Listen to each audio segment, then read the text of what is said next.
the sports flowing in their veins. Mackie and Judd on SKOR North and SKORNorth.com.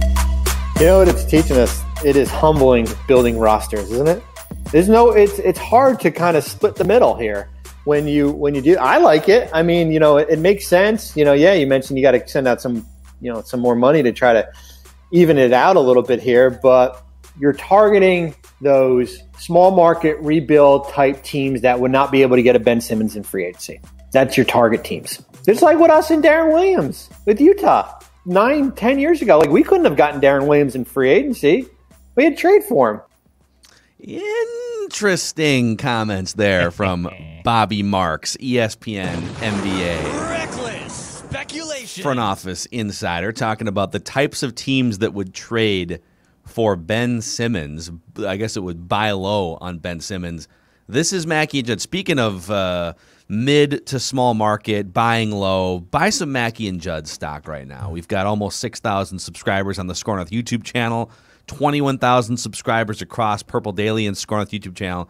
And you guys have helped us set a bunch of audience and podcast records in the last month. So thank you guys for hanging out with us on a daily basis. Mackie, Judd, executive producer, Declan Goff. And gentlemen, let's get right into it. Every Tuesday, now it's the third week. You guys have, the audience has responded well to this. Who gets it and who doesn't? Mm-hmm. And if you guys don't mind, I'd like to piggyback off of what Bobby Marks just said. Go right ahead. If you guys want to dive into a little more of this. Reckless speculation. So Declan's got a clip here. It's a little bit long. It's over a minute. But who gets it? Zach Lowe from ESPN.com. He understands not only that reckless speculation is a lifestyle, but he understands that sometimes things aren't just randomly thrown out into the universe, that maybe there's a little bit of an interesting connection that makes sense for Ben Simmons to the Timberwolves. Another one I made up, which I actually like this one kind of, is Minnesota for D'Angelo Russell and Malik Beasley. Now, Malik Beasley's got to come because I just don't think D'Angelo Russell's enough. Now, then I have to send more money out if I'm Philadelphia, which raises another point that you probably are going to bring up, is they need to turn one of these salary slots, whether it's re-signing Danny Green or Mike Scott, into like an $8 million contract just for trade purposes, just for this reason. I actually like the Russell Beasley fit around Embiid. The problem, and this would be a great segue to Utah, is if you start building this team that's like all shooting and Joel can solve every problem on defense and we don't care about the defense at the other positions, Utah just built that team and ran into an all small ball team in the Clippers, and all of a sudden having all below average defenders around Rudy Gobert became a giant problem that Rudy Gobert could not fix. Rudy Gobert also not great in that series. We'll talk about it. But the more defense you put on Embiid, the more you make it all him and nobody else. And you still have Thibault, I guess. It just, the more rickety it gets. I like that one though, Russell and Beasley. I mean, Simmons and Towns loves shooting threes. He'll shoot 15 a game. What are your thoughts on Ben Simmons and then something else? There'd have to be something else because Beasley makes a lot of money too. The Sixers would have to send something back that's like $10 million or something. Yep. But the idea of a Simmons for D'Lo, Malik Beasley type thing to jolt both the Sixers and the Timberwolves.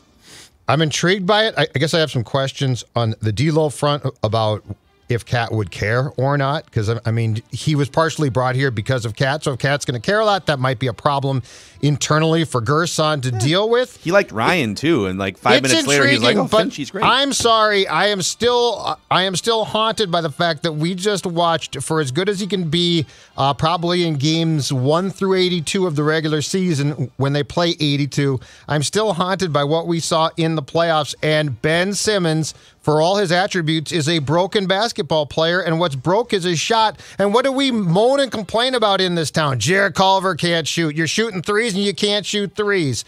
So I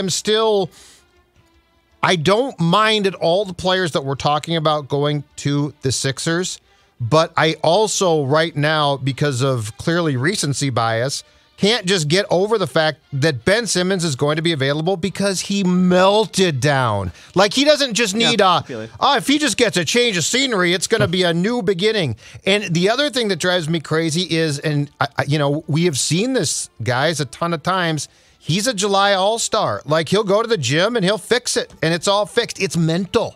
It's mental, so it's always going to come back and creep in when you can least afford it to. I'm not saying the Wolves are good enough to like pick and choose guys and be like, well, forget him. I am just saying what we saw was a colossal. I mean, it was a fire. It was a dumpster fire, right? It was a complete dumpster fire of a series. And I don't know that I could just get past that and say it's going to be fine, because I am thoroughly convinced when the going gets tough, Ben Simmons is just going to stink in key places. I hear you, but we're talking about, like, I get that the Wolves look good in the last month of the season, but their primary issue remains their three best players go to sleep at night thinking about offense, wake up in the morning thinking about offense, have lunch thinking about offense, take a nap in the afternoon thinking about offense.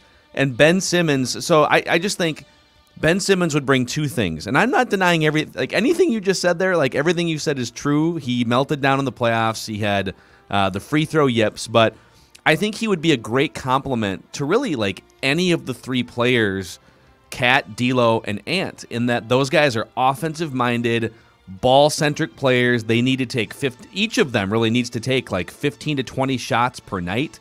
They all like to have the ball in their hands and controlling things on the perimeter. Ben Simmons is the ultimate Swiss Army knife player in that he can impact games as one of the best perimeter defenders in the league. He's a great off-the-ball defender. He's one of the best cutters. He's just one of the best sort of, like I said, Swiss Army knife ninja players. He rebounds. He makes other guys better by passing. He gets to the hoop more than almost any player in the NBA. He does all of these things that complement Cat, complement Ant, and D'Lo. I think you'd have to send D'Lo out to complete this transaction, but I think he fits very, very well with Cat and Ant. I think he's better than D'Lo right now and will be for the next 5 years, despite all of those flaws the Judd just talked about. And I love that, like, we woke up this morning and Kendrick Perkins on ESPN's talking about this. You got Bobby Marks didn't say the Timberwolves, but he's basically alluding to Timberwolves, Portland, those like mid to small market teams that aren't going to attract free agents. They have to trade for him. And Zach Lowe, like there's definitely smoke here. And I'll give you one other one, okay? Daryl Morey is the general manager of the Philadelphia 76ers, and Gerson Rosas was his right-hand man for years in Houston. Mm-hmm. Those two guys are as tight as any GM combo, or I guess president of basketball operations combo in the league. When you look across sports, you always look at those connections, like Brad Childress liked to swing deals with Philadelphia, right? Yep. In Major League Baseball, you see it. I mean, Kevin McHale used to trade everyone to Danny Ainge. You find those little connections, guys that you know personally and you talk more often with, and I just think there's a lot of stars aligning here for a buy low situation on Ben Simmons. And Zach Lowe talking about it makes me feel even more confident that these conversations will happen behind the scenes. Here's my question when it comes to the Wolves too, and it's a fair question. I think if we're talking about this in a improving your roster right now for the regular season, Ben Simmons, for all the reason you just gave, Phil, does help you out. I think this also comes to interpretation of how you want to look at your franchise, right? Because if you want to say regular season, you know what? I mean, we've been a joke for a long time. This guy's going to come in, play defense. And you know what? My guess is the shooting stats in January are fine. They're not great, but they're fine. So do you want to look at it like that? Or do you want to project potential? And this is a question, not a statement. Do you want to project potential long-term success and you're going to be in the playoffs? Because I can pretty much guarantee you if he gets back to the playoffs, he's going to melt down. Like, this is mental now, so it's hard to get around that. So not a statement. Again, just an observation. I think part of this depends on sort of what piece of the pie you're going after. And if you're going after, let's just get to the playoffs, be a successful team for the Wolves in the regular season, this makes a lot more sense than saying eventually we're going to be really good, hopefully, and this guy is going to melt down. But Judd, he's like the Draymond. He's actually like a rich man's Draymond in some ways. He's a poor man's Draymond in other ways, and that Draymond is just a dog. Like, Draymond is one of the most fiery competitive players.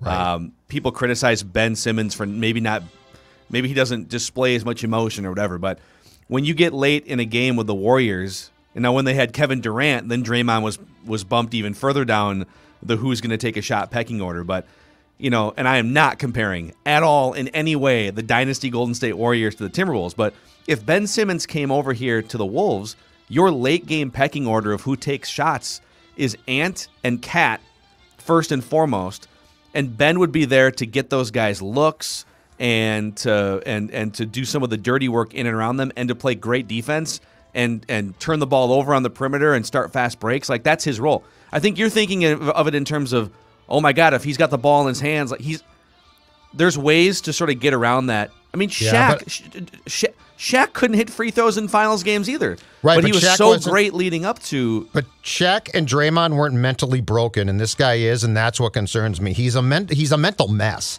and that's where I get concerned. And I also don't like in 2021 punting on shooting for guys, because if defenses can just slack off and say, well, you know what, he can't shoot. I mean, we've seen it. Ricky, he's no threat. Like, he's zero threat. And then he does shoot, and my God, it's a brick. So I'm fine with it if it's a player who has shortcomings and almost doesn't care, but because he brings intangibles and different things. And Simmons does that. But mentally, when you're as messed up as he appears to be, that's what concerns me, because it seems to be a continuing theme, I think, in the most important time of the year, that he shrinks a lot. And here's my secondary concern from a mental standpoint, too. I don't know that I like this team. If you've got a guy like Ben who's like, oh my God, it's the playoffs, what's going to happen? I'm going to, I got to call my parents. I don't know what to do. And then you got Towns, who's not exactly mentally wired tough. Ant might be, but I want as many, to use your term, dogs as possible. Like, what I love about Draymond is he'll kick your ass.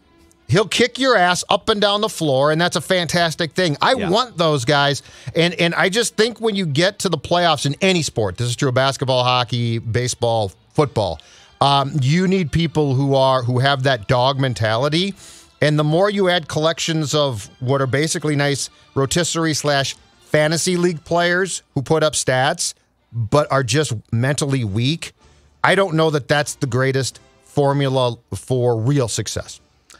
Yeah, I mean, those are all fair. I think you actually just nailed my biggest concern isn't that he can't hit an outside shot. Like, the free throw thing was concerning in the playoffs. It's more, all right, Ben Simmons and Karl Anthony Towns are the two poster boys. Like, those are the two guys that Jimmy Butler and Joel Embiid text about the most, right? Can you believe this P word, right? I mean, these guys are soft. Like, those guys are just ripping Ben Simmons and Karl Anthony Towns up and down. And so the question then becomes, are Embiid and Butler just sort of cancerous figures behind the scenes that overproject their tough guy image, and neither one of them have really done anything. They've never won a championship, right? Yeah. Or are they right? And Cat and Ben Simmons are just soft, and you put them together, and it'll just be the Charmin Timberwolves, right? Like, that's a legitimate conversation. That's what concerns me, because the playoffs kick your ass. Playoffs? They do. Well, the regular season has kicked their ass for the last 18 and 19 years. That's a good point. Touche, Declan Goff. That's also. Touche. I feel like Judd is like 5 steps down the road, and Declan and I are like, can we just get to a playing game? Yeah, I know that. You know what? If that's what you want, then go get him. Then go get him. I'm not stopping you. I like the trade. I'll give up both those guys in a second. By the way, speaking of Wolves, I got to tell you, Matthew Wolf is a very good golfer. I'm not sure if you guys are familiar. Yeah, he was good this weekend. Yeah, he's had a rough year, and then he kind of came back. He finished, I think, top 20, and you'll be able to see Matthew Wolf. Pretty sure they haven't announced the full field yet, but he won it a couple years ago at the 3M Open, which is open to fans this year. Whether you're a fan of a specific golfer, or just a fan of being outside, or maybe a fan of holding an adult beverage in your hand while you watch guys hit bombs across TPC Twin Cities. Oh, good for you. July 19th through the 25th at TPC Twin Cities. The 3M Open is open to fans, and they want to see you out there. 3mopen.com/tickets. 3mopen.com/tickets. All right, who gets it, who doesn't? All right. Yesterday, Carl Nassib, Raiders, comes out, and I love this. He does an Instagram, so he doesn't go to SI or ESPN. He comes out and puts out an Instagram saying, I'm coming out as gay. Does it as matter of fact as possible. And I saw the replies were, hopefully someday this does not have to happen. And you know what? I agree with all of those things. But Phil, how long have we been waiting for an active player, who, by the way, is good, How long have we been waiting for an active player who is a key part of his team to do this? So, like, yes, I agree. I agree with the expressing the sentiment that, you know what, at some point in time, this should be a non-story. But right now, this is a huge story. And for this guy, because he's a good player, for this guy to come out and do this and do it matter-of-factly, like not with, here's my story. He just comes out and says it and the reasons why. Do you realize what a huge step this is? Like, this is the step towards people, because there is no way that pro sports had before yesterday had no active gay players. It's statistically impossible. I mean, I can almost promise you statistically that anywhere between, I don't know, 2 and 4, maybe 5%, maybe more of active NFL players and NBA players are probably gay. Like, just looking at statistics in the country, right? And he just opened the door for a lot of people to be comfortable. And it seemed like the feedback he got was, you know, pretty good. Like, it was not... I'm sure that there were a lot of objectionable tweets back and stuff, but it seemed like there was also a lot of support and positivity, which there should be. But I want to point out that in my mind, yesterday was an enormous step, because it empowers a lot of people who probably needed this one person to come out and say, I'm gay. Yeah, I think it's awesome, too, that he donated $100,000 to the Trevor Project, which provides life-saving crisis services to reach more than 1.8 million LGBTQ youth who seriously consider suicide every year in the United States. I actually, I had a different, since you brought this up, I had a different angle on this. I put this in the who doesn't get it category. And who doesn't get it? NFL culture. And I want to tell you, it's pretty amazing that it took until 2021 for there to be an openly gay active NFL player. Now, Michael Sam from Mizzou, the defensive end, he was the defensive player of the year, I think, in the SEC, like 6 or 7 years ago. But he was like a 6th or a 7th round draft pick. And he just, like, his combine, like, you could argue that he was a borderline backup defensive lineman in the NFL that didn't get a roster spot because teams hate distractions, right? Got to get rid of distractions. But I just can't imagine being gay in a profession with so much toxic masculinity. I mean, let's face it. Look around the NFL, like the players, the coaches. The Vikings had a coach, Mike Prefer. And these are Chris Kluwe's accusations. And so this quote is from Chris Kluwe's account of what Mike Prefer said. But you literally have coaches in the NFL that are saying things like, round up all the gays, send them to an island, and nuke it until it glows. And then we sit here and, like, our first instinct is no one's that evil, right? Nobody would say something like that. Well, why do you think it took until 2021 for there to be someone comfortable enough to come out and say, yeah, I'm an active NFL player in my prime. I'm 28 years old, and I am gay, right? If it was such an inviting, inclusive, open environment, this would have happened 20 years ago. Yeah. So I just think, like, Carl Nassib gets it. Who doesn't get it? NFL culture. Slow clap for it taking until 2021. And by the way, the other sports, we could say the same thing about some of the other sports too. Yeah. So I don't know. That was my 2 cents. I just love the fact. I absolutely love the fact that a current good player did this, because this was what had to happen. And you know what? Now, this is not so. Sam was a weird one because he was coming into the league, and it's, that's going to be tough. What I like about this is a guy who said, screw it, I'm going to tell people I'm gay. And I don't think that this is a distraction now, because, like, if I'm him, I'm not doing 18 stories a day on this. I'm going to be like, I'm gay. I'll bet you his teammates already knew. I'll bet you he's been in the league for a long time. I bet you his teammates already knew. But the point is, like, Sam, because he was young, people immediately flocked to him, a draft pick, and you came out, blah blah blah. In this case, I think this should be a very quick story, and this is why I really like the fact that he went to Instagram and did this, right, as opposed to SI and a huge story, and then a bunch of papers and websites try and write the same story. This was just a matter of fact. Hey, here's the situation, and you really hope that this can now empower guys who are gay to come out and be like, yeah, I'm gay. Okay, that's it. All right, Declan, who gets it, who doesn't? All right, for me, who gets it? I'm going to go back to Target Field last night, and it was another great outing for him, and it could even set up for something else down the road for maybe another team. But Taylor Rogers absolutely gets it. after a kind of wacky, weird 2020 where he allowed a lot of hits, but his underlying statistics said he was better than he was, has bounced back this season to be their Twins' best reliever in baseball. He's one of the best lefties in the game. Ever since really he's come into the league, the dude has racked up strikeouts and gotten better and more powerful each year. He had a big outing again last night.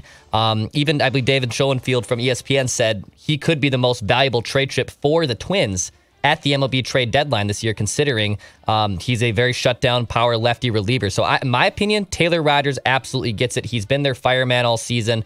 I know Rocco Baldelli still uses pitchers in a very weird way sometimes, but Taylor Rogers absolutely gets it for the Twins. I thought you were going shoe there. I thought you were going to. No, I wasn't going to go the shoe. Matt Shoemaker gets it. A couple lights out innings last night. I might make a case he still doesn't get it because he might have been, just using just maybe a little extra, little zip on the ball. Since you there. brought it up, I did notice last night that shoe. It's very common for pitchers going back many years, even for night games, to load up their forearms with sunscreen. You guys remember Clay Buchholz, that Red Sox pitcher from a while back?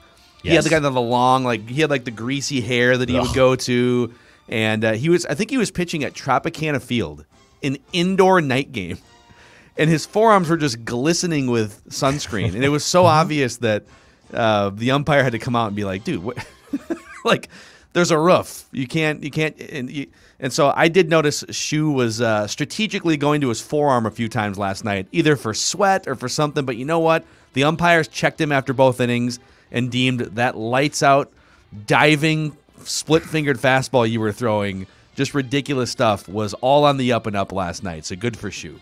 I think the umpires have no interest in doing this too. It's so funny where they mosey on over to the baseline that the pitcher is coming off of it as he goes to his dugout, and it's just embarrassing. The guy hands over his hat and the umpires look. Although I will say this, I never saw a forearm checked. So if you've got it up your sleeve a little bit or something, they ain't getting it. They're checking belts at times. They're checking hands. They're checking gloves and hats. So if you put a little bit up your jersey or something, then, and I honest to God don't think they care. I think that this is another assignment.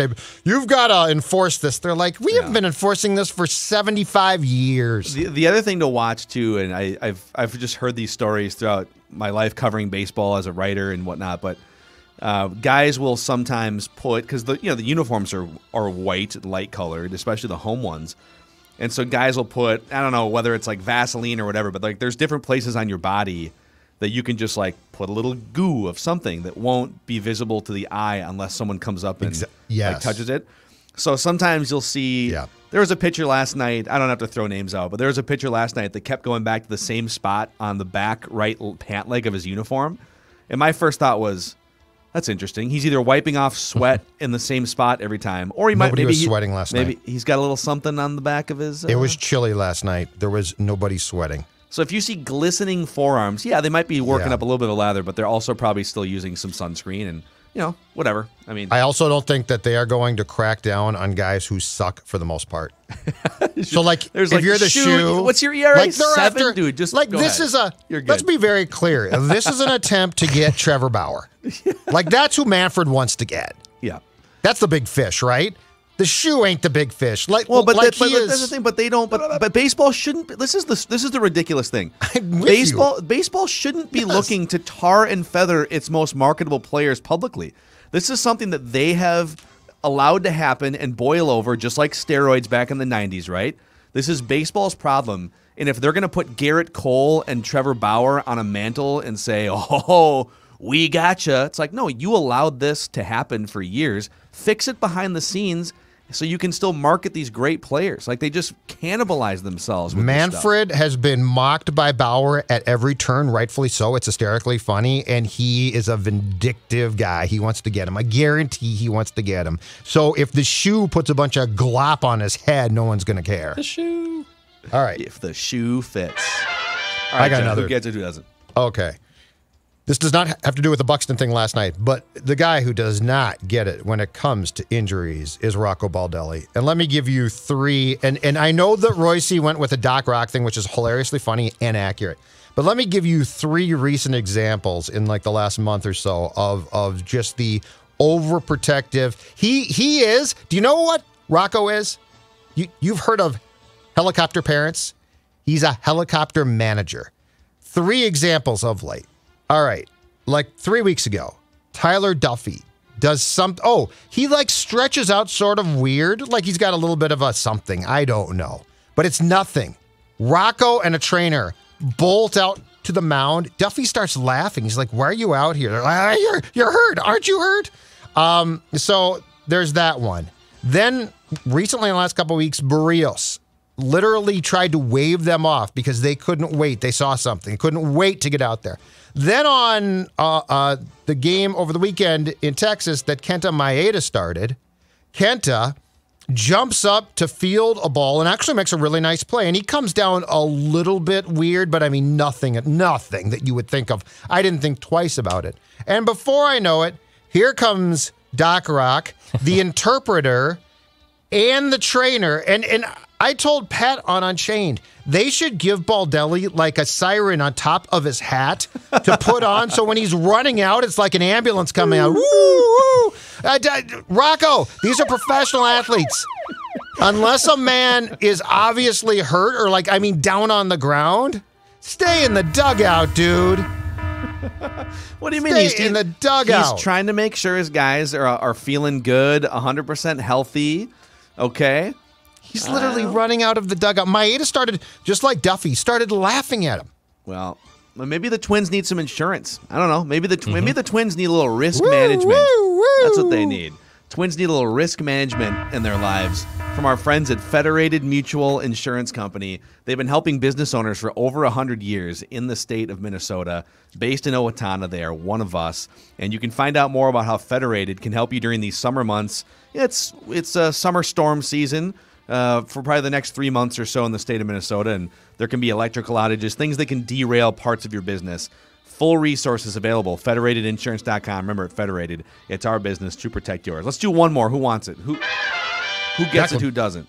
I'll go with who doesn't, and it's just baseball's pace of play. My God, dude. What did we get 12 innings in last night? Was it 12 or 13? 12. Yeah, 12. Felt and it like was 13. the longest game by time since the end of 2019. It took 5+ hours to play 12 innings of baseball, where there was only 10 runs scored going in to the 12th inning before the walk-off happened from Miguel Sano. Just, my God, I actually watched, full admission, watched The Bachelor from 7 to 9 p.m. Turn on the Twins game at 9:05, and I still got 3 hours plus of a baseball game because the baseball gods take so long to finish the game these days. So baseball, pace of play, man. So all three of us are lifelong diehard baseball fans, but I want you to compare what we saw last night. And again, it's the Reds and the Twins, not exactly a who's who of teams that are going to be competing for a World Series title. Compare that product just from an entertainment standpoint to what we saw, for instance, in these Game 7s in the NBA, where teams are just going back and forth and fighting, right? I don't know, Major League Baseball's product. They were literally on Bally Sports North last night in extra innings. They were scanning the crowd and showing people that were still there. Everyone was just like either half asleep or yawning, or it's like, this is a tie game. The intensity should be cranked up. This think like late in an NFL game, overtime, or late in a basketball game or a hockey overtime, right? You think people are just yawning in the stands during those moments? No. All right. Okay, you two. The Cincinnati Reds employed a 5-man infield not once but twice in the same game. Do you know how many times that's been done in baseball history? I would say the last team to do it, probably the Cleveland Spiders, all right? I like that. So if you two can't appreciate the nuances that we saw from the Big Red Machine last night against the Twins, and by the way, where the hell did all the Reds fans come from? There were a lot of Reds fans at Target Field.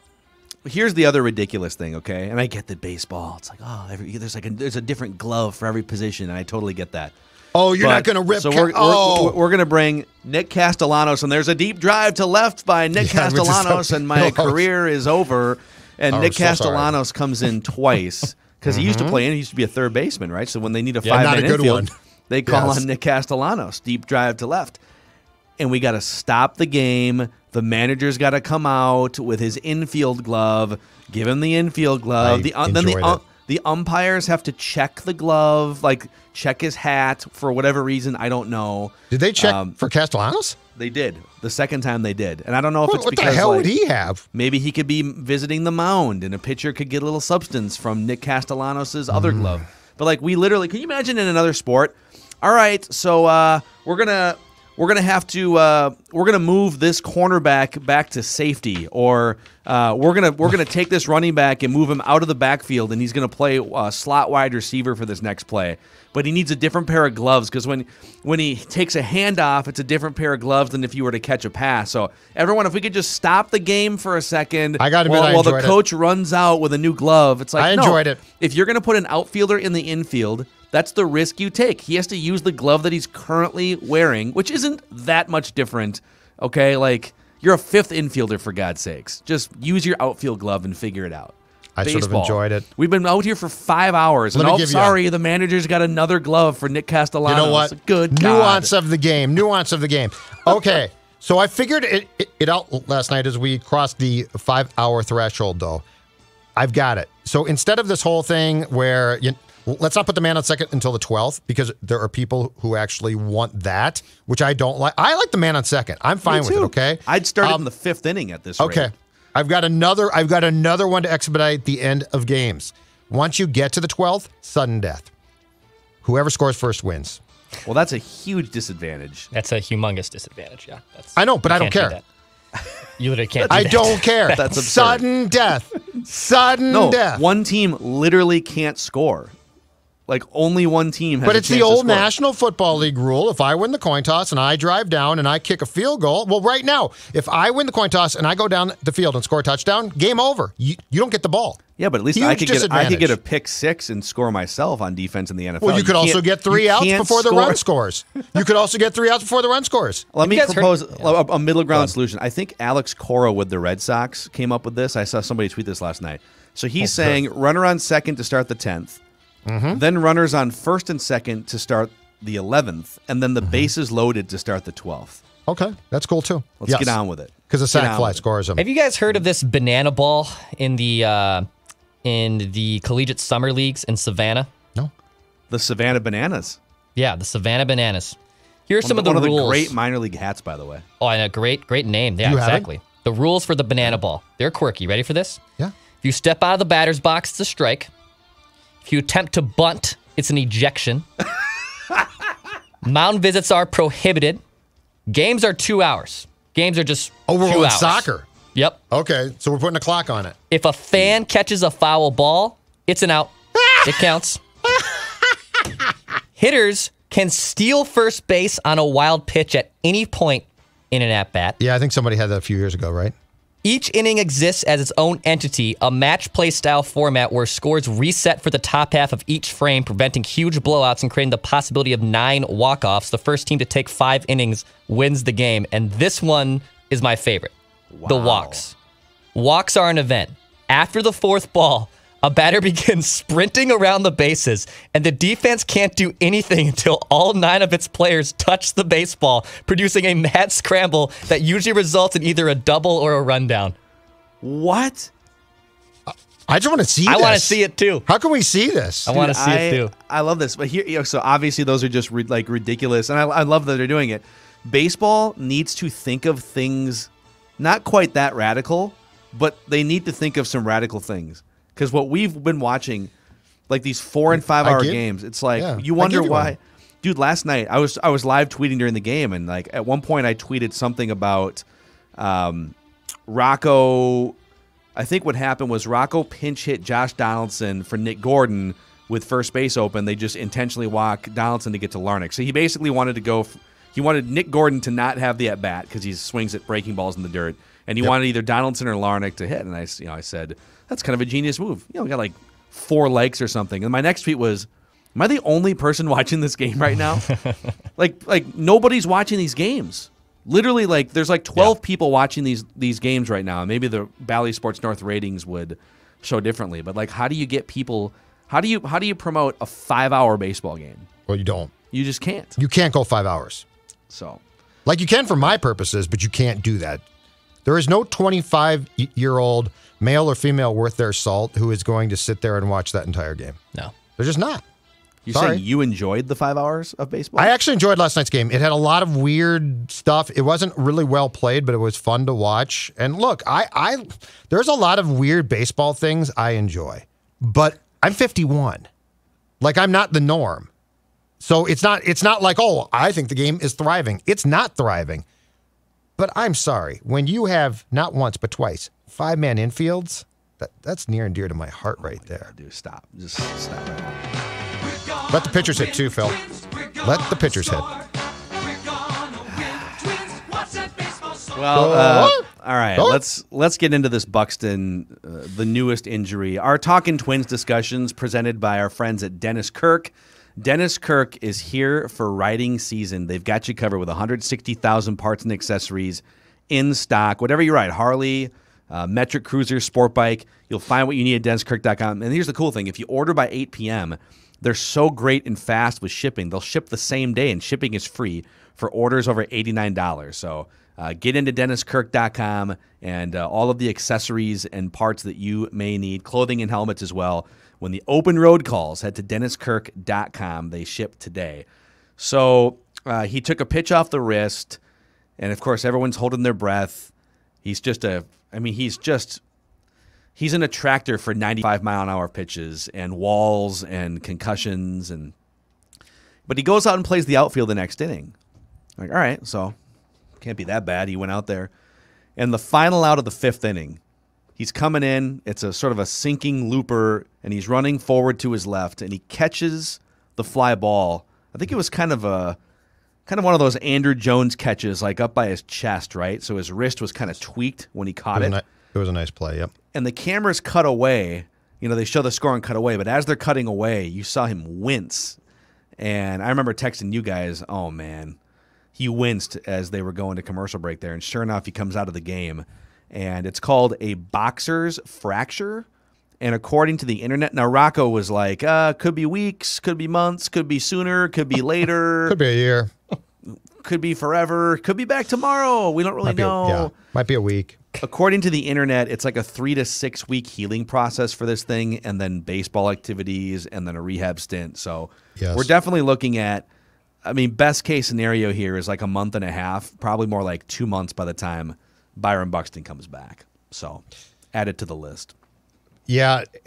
So for how long did we talk about, hey, Byron, you got to stop crashing the fences, stop diving for balls? Like, at times it's fine, but there's times that you have to preserve yourself because you're such a valuable player. And I don't think we ever blamed him for being hurt, but we expressed caution as to how he could avoid it. I'm done with that. The last 2 times that the Reds have come here in the last 2 years, Buxton's been hit in the head, which nobody is like, he was too close to the plate. No, he just got hit in the head. And then last night, again, he gets hit. There's nothing he can do. I am now to a point of feeling empathy for him completely, but it goes 2 ways. One is I feel terrible for this guy because he's an exciting player. He's a great player. He's finally put it all together, and now he's basically going to miss the rest of the season.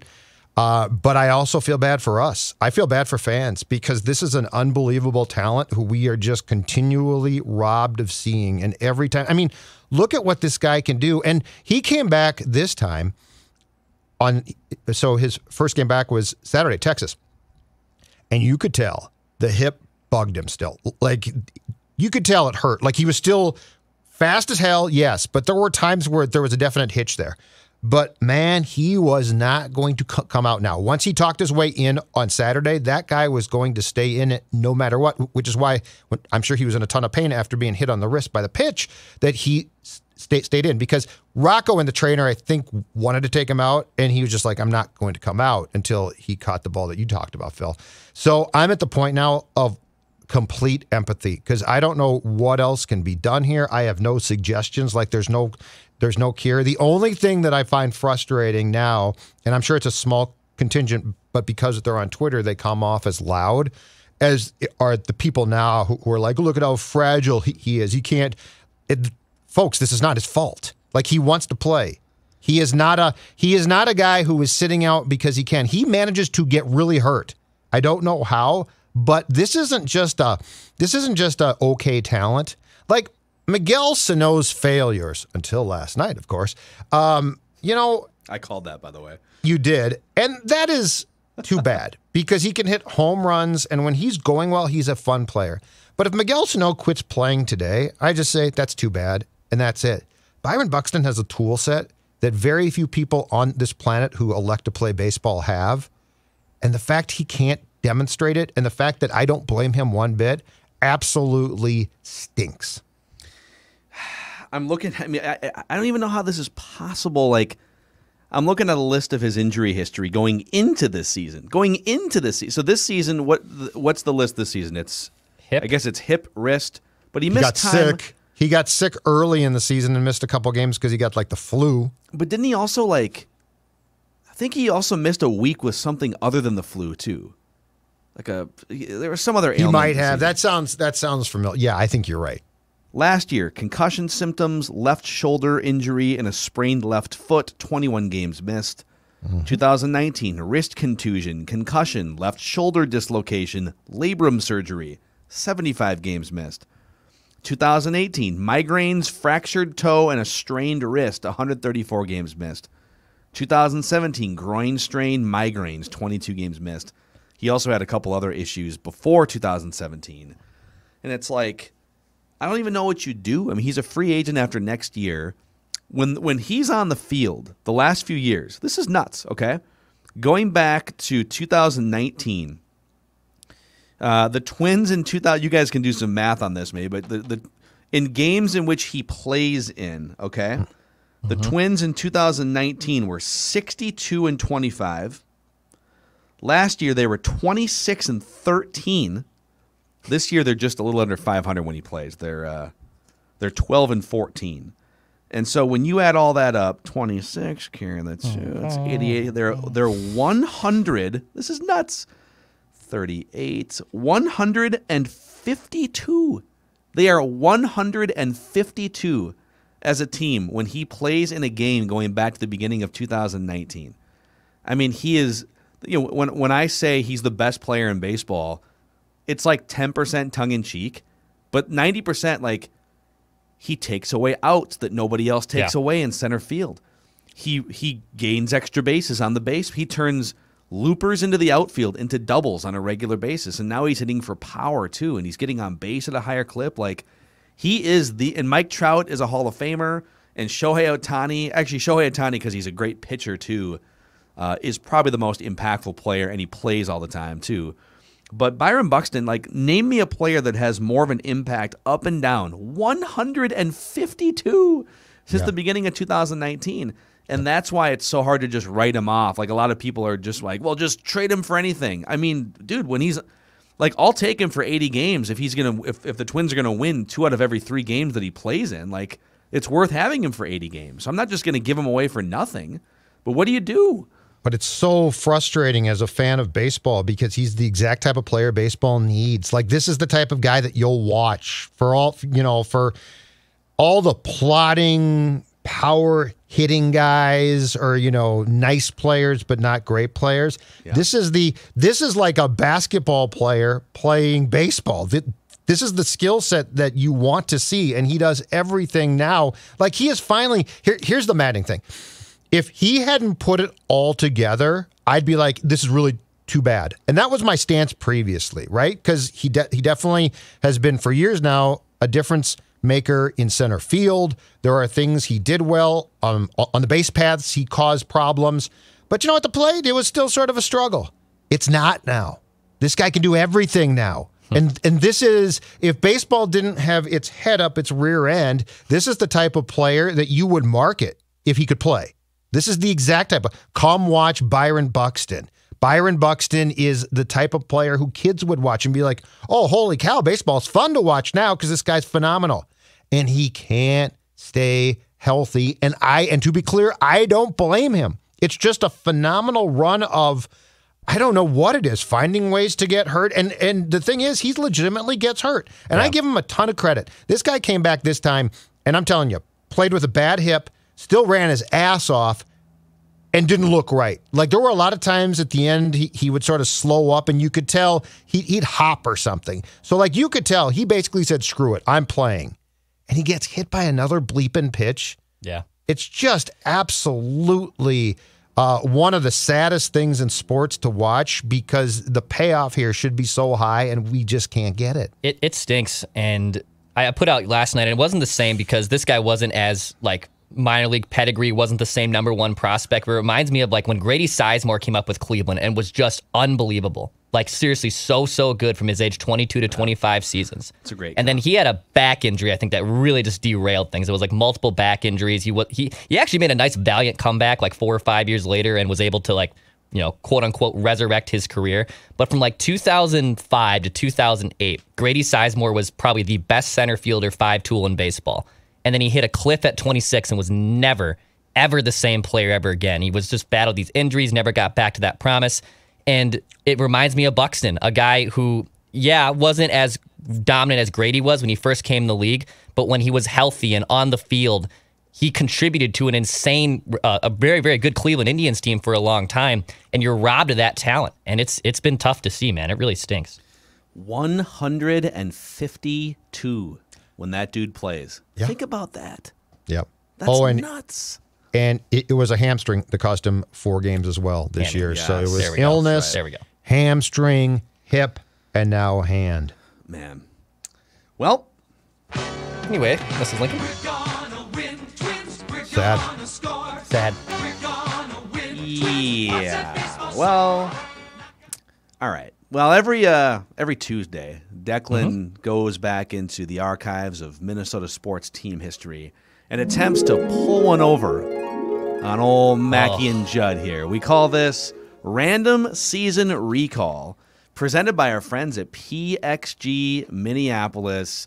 PXG, man, they've got this amazing store out at Southdale Center, and you can find some of the best clubs, the Gen 4 clubs, the 0 to 11. They've got clubs at multiple different price points. You can test them out.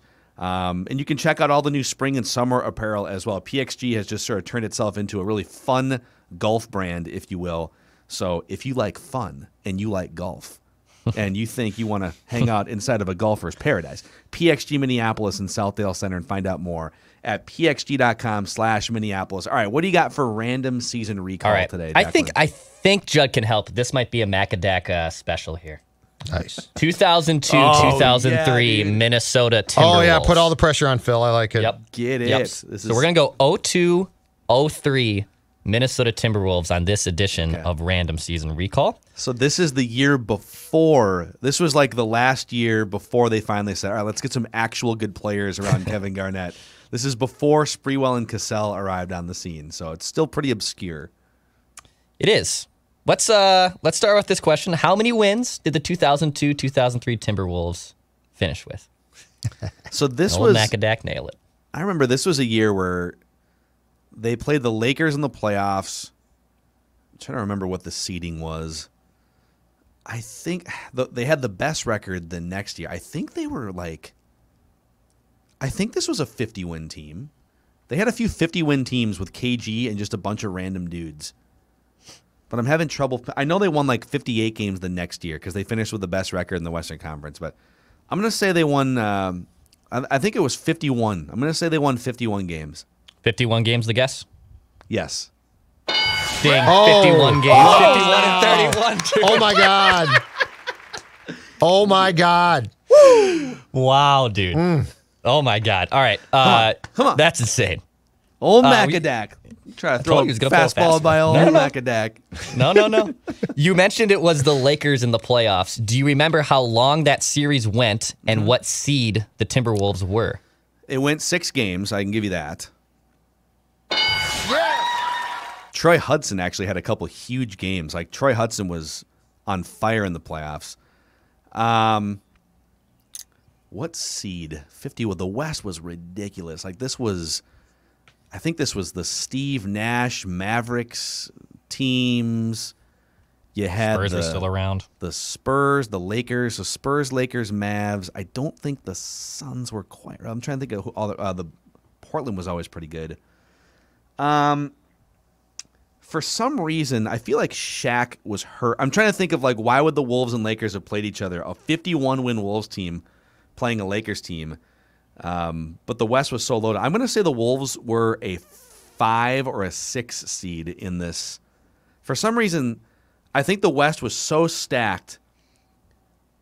Why do I think they were a 6 seed? I'm going to say they were this. Go ahead. You want to talk it out a little bit? So 6. You're going to go with the 6. Oh, I'm going. Yeah. That right Dude, there. I don't remember contribution.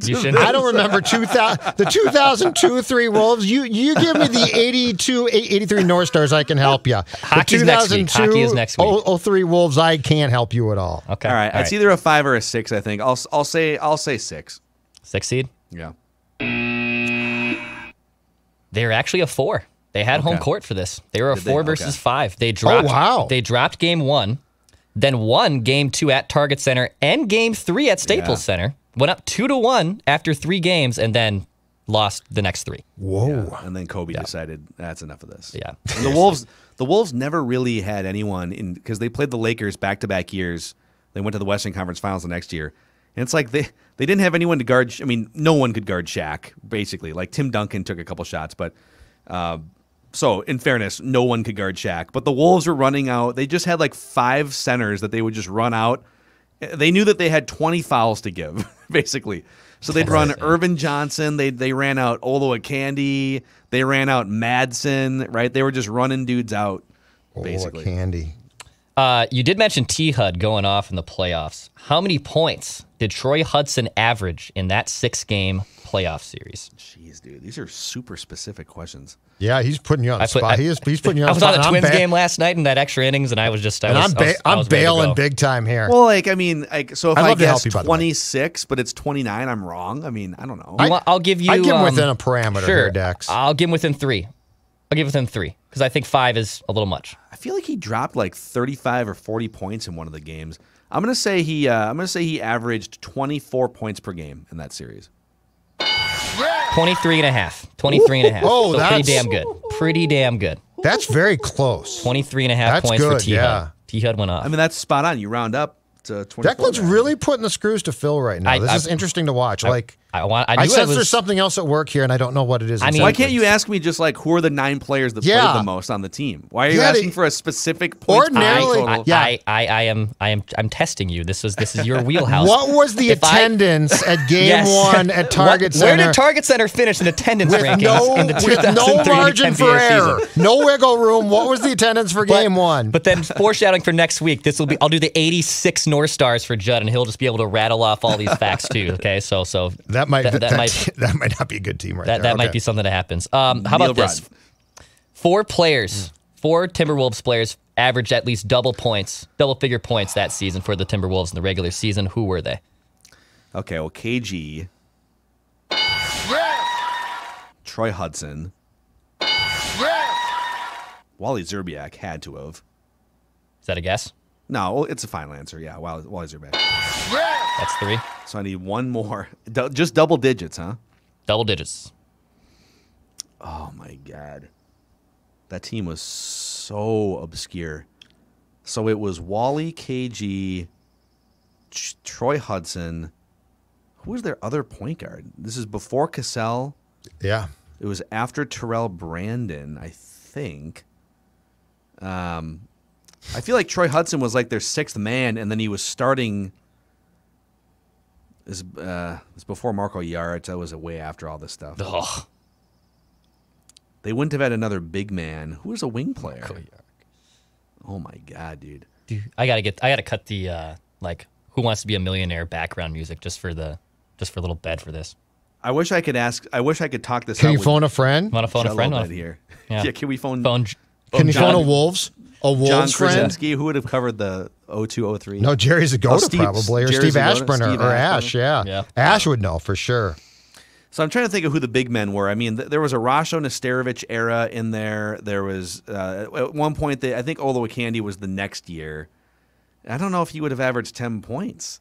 It had to have been a wing player. So I've given you Wally, Malik Sealy. When did he die? I think it was earlier. That 02-03 season. He died right after I moved into my house. So it was 2000. 2000. Okay. Yeah, so he was gone by Dude, now. I am.